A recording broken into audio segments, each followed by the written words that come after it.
One of the biggest reasons why you're not attracting your ideal customer is because you are trying to please everyone. In today's episode, we're going to talk about how you can actually create, pick, and have a niche market for your business so that you can bring in your ideal customer and convert more sales. Hi, my name is Monique Mall, and if you're new to this channel, welcome to Passive Income for Prosperity, where we talk about all things marketing and online branding to help you expand your online presence. So let's start by defining what a niche market is. So many people hear the term niche market and they get overwhelmed and confused, and they end up kind of just reverting, and that's why they're not marketing to their ideal customer. So let's start by talking about what a niche market is and why you need a niche market, and then we'll go into how you can create your niche market. So first, a niche market is simply just a segment of a larger market that you define through its unique needs, preferences, or identities, which means simply you're just picking out part of the population that has specific desires, problems, and needs solutions. Why is it so important that you do this? I think a lot of people have heard two different schools of thought. Oh, you don't need to niche down. But I'm going to be honest, I think for a beginner, it's really, really important that you actually do find a niche market so that you're not all over the place. So one of the things that it does is it allows you to actually speak to a specific pain point or problem that is for your specific ideal customer, which then helps you to market more efficiently to create more leads and better sales. And the other thing that it does is it allows you to speak to that customer on a multiple basis situation. It means going deep. You know, when you bring in a customer, and they're not just going to have one problem, they're going to have multiple problems because you understand your niche and you're able to sell multiple offers to them depending on what it is they need in that particular category. So it's really important that you first understand your niche and second, know why you need your niche. So now you're ready to think about picking an actual niche market. There are actually 4 categories that are the best for most beginners to start in. The wealth category, which is making money online, social media, could be anything e-commerce, business, etc. You have your health niche, which is really popular, nutrition, fitness, weight loss, things like that. You have relationships, marriage, parenting, divorce, and then you have pets and hobbies, dogs, hiking, camping, quilting, you name it. So people are always looking to make more money, they're always looking to improve their health, and they're always looking to have better relationships, and they love to spend their money on things that they love to do. So when considering a niche market, I want you to start with these 4 main ideas, and then we're going to move and we're going to drill it down in the next video. Now, if you're finding that this is of real value to you, please make sure that you hit that like button and subscribe. And at the end of this video, I'd love for you to go to the comments section and let me know what you found most of value in this video and what questions you might have for me on this topic. Okay, so let's get into the nitty-gritty of how you actually should pick your niche market. So I want you to take out a piece of paper and I want you to write down the answers to these questions because it's going to really help you define who your niche market is. So the first question I want you to think about is, what is something that you actually know a lot about or could be considered an expert in? So what's something that people ask you a lot for your advice? Maybe it's something that you're really good at or you've done a long time. What's something that you already have people coming to you and seeking out that information for? The second question is, what do you actually enjoy doing? Is there something out there that you love to do that's a big hobby of yours? Maybe you love to hike or bike or camp. Maybe you love to quilt. What's something that you're super passionate about and that you love to talk about and that you would love to help other people learn more about? The third question is one of my favorites. If I walked up to you today and I asked you that for $100, I need you to get up on the stage and I want you to speak for an hour to an audience, what would you pick? What is the topic that you would pick to speak about for that hour? What do you feel confident in talking to people about? What is something that would be an easy topic for you to talk about with an audience and that you would feel capable of doing? I love this next question because I think a lot of people don't consider it when they're actually looking at picking a niche, especially as a beginner.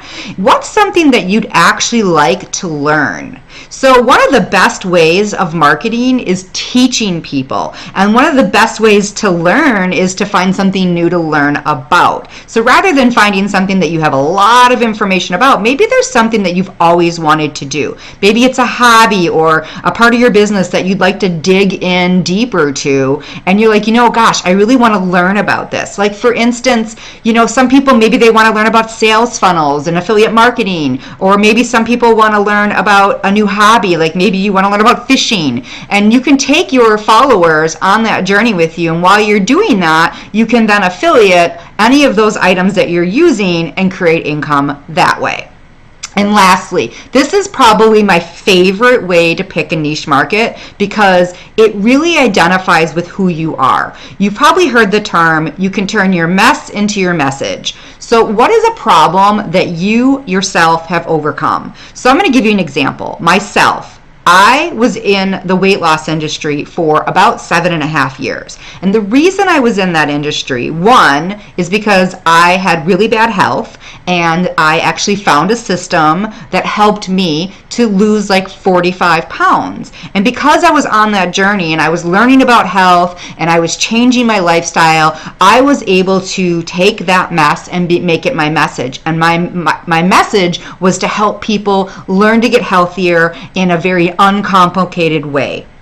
So I was able to turn what I was doing in my own life into a business and create income on the back end. It's one of my favorite ways because I feel like when people take what they've gone through themselves, you can speak to your customer and your lead on a visceral level. Like you really understand what they're thinking in their head. So when you're writing your copy or you're putting your marketing out there, you know exactly what they would want to hear. And so this makes a very powerful way for you to pick your niche market.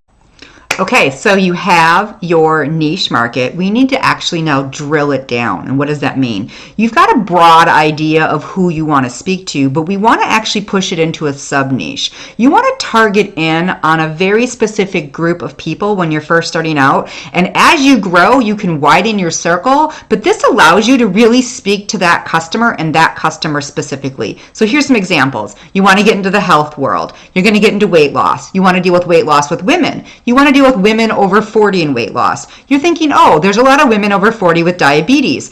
Oh, I'd love to talk to women over 40 with diabetes on how they can lose weight with keto. That's drilling it down to a specific. So now you have a bunch of different areas in which you can market. You can market overall health. You can market weight loss. You can market weight loss to women. You can market weight loss to women over 40. You can market weight loss for women over 40 with diabetes. So you have diabetes items, and then you can also talk about keto. There's a bunch of different areas that you've now created in categories within that niche that you can talk to about your customer. And we're going to talk a little about that in the next slide.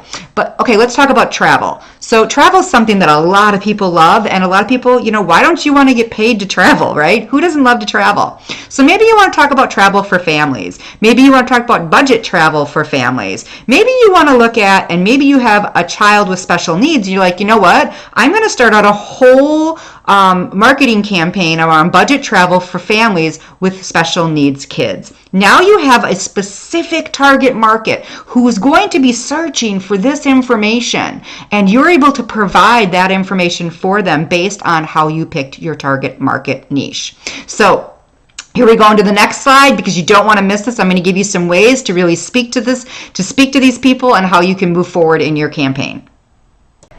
Okay, so now that you've picked a sub-niche, you know who you're speaking to, you're probably thinking, well, what do I say to them? So let's talk about creating content and speaking to your target niche market. So a really simple exercise that I suggest for a lot of beginners is to just take out a piece of paper, and on one side of the paper list 20 pain points and problems that your target market faces. And then on the other side of the paper, just list the solutions to all of those problems. You now have 20 pieces of content to use to speak to your target market. So here's the thing. A lot of people think if they just put a lot of stuff out there that something will kind of stick to the wall. It's like throwing spaghetti at the wall and hoping it sticks. You really want to think about how you can solve the problems of your niche market, because that's going to attract them to take a look at your offer. So some of the ways that you can do this research if you're not quite sure about what their problems are is you can go into Facebook groups in your niche and you can just say, hey, can I ask a question? I'm doing some market research. I'd love to know what are some issues that you're having? What are some problems that you face? You can ask polls from your feedback from people that are already your existing followers and like what they might want to see. And you can use websites like answerthepublic.com, which is a great place that you can put in a term and it spits back out to you what people are actually searching for around that topic. So here's the thing.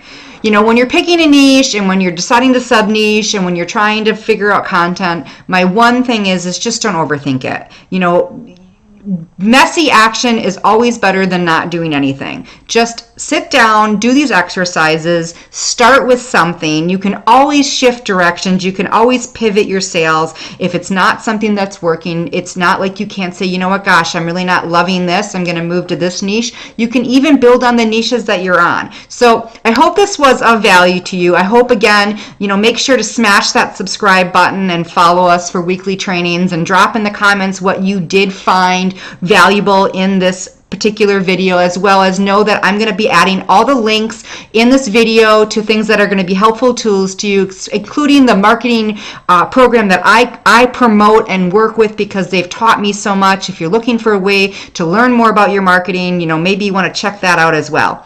And thanks so much for tuning in this week.